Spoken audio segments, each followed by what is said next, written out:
A Brief History of the Empire.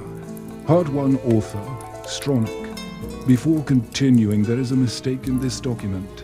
Pelagius IV reigned for 29 years, not 49.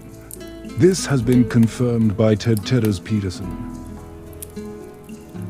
Before the day of Tiber Septim, all Tamriel was chaos. The poet Tresisis called that era the days and nights of blood and venom.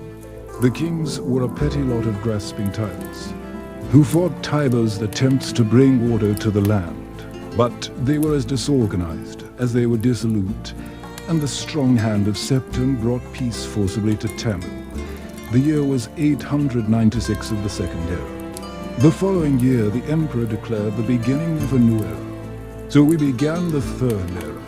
Year Ot, for 38 years, the Emperor Tiber reigned, a just, pious, and glorious age, when justice was known to one and all, from serf to king.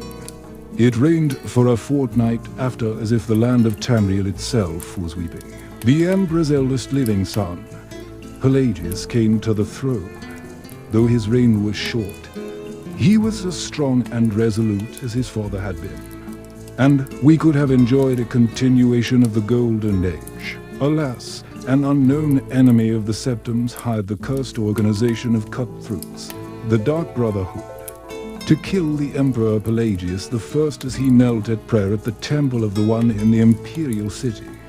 Pelagius I's reign lasted less than 3 years. Pelagius had no living children, so the crown of the empire passed to his first cousin, the daughter of Tiber's brother Agnath. So did Kintira, former queen of Silvana, assume the throne. Kintira I was blessed with a time of prosperity and good harvests, and was an avid patroness of art, music, and dance. Kintira's son was crowned after her death, the first emperor of Tamriel to use the imperial name Uriel.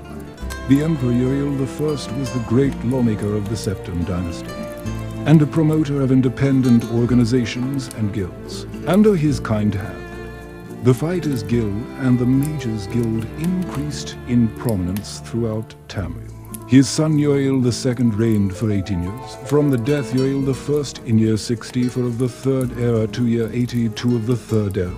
Tragically, the rule of Uriel II was cursed with blights, plagues, and insurrections. His tender-heartedness inherited from his father did not serve Tamriel well, and little justice was done.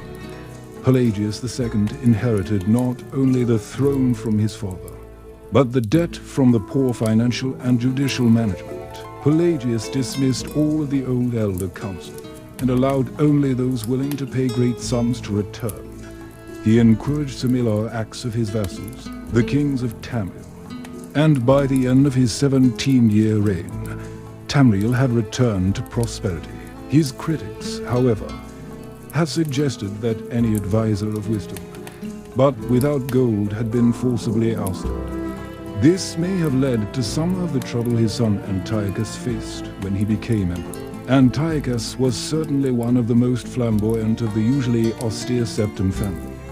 He had many mistresses and nearly as many wives, and was renowned for his grandness of dress and good humor. Unfortunately, his reign was rife with civil wars, surpassing even that of his grandfather Uriel II.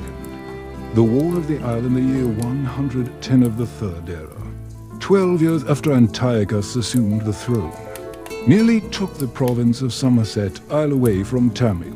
The united alliance of the kings of Somerset and Antiochus only managed to defeat King Orgnum of the island kingdom of Piondonia due to a freak storm. Legend credits the Sigic order of the Isle of Arteon with the magic behind the storm.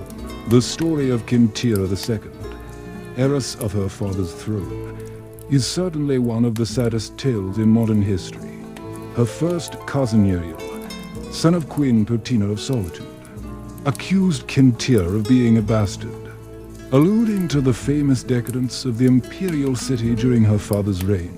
When this accusation failed to stop her coronation, Uriel brought the support of several disgruntled kings of High Rock, Skyrim, and Morrowind, and with Queen Potina's assistance, coordinated 3 attacks on the Septim Empire, The first attack occurred in the Iliac Bay that separates High Rock and Hammerfall. Kintira's entourage was destroyed and the Empress was taken captive. For 2 years, Kintira II languished in an imperial prison believed to be somewhere in Glenpoint or Glenmoral Wood before she was slain in her cell. The second attack was on a series of imperial garrisons along the coastal Morrowind Islands. The Empress Consort Conten Erinx died defending the forts. The third attack was a siege of the imperial city itself, occurring after the Elder Council had divided the army to attack western High Rock and eastern Morrowind. The much weakened government had little defense against Uriel's attack, and surrendered after only a fortnight of resistance. Uriel took the throne that night and proclaimed himself Uriel III, Emperor of Tamriel. The year was 121 of the Third Era. Thus begins the War of the Red Diamond, described in Volume 2 of the series.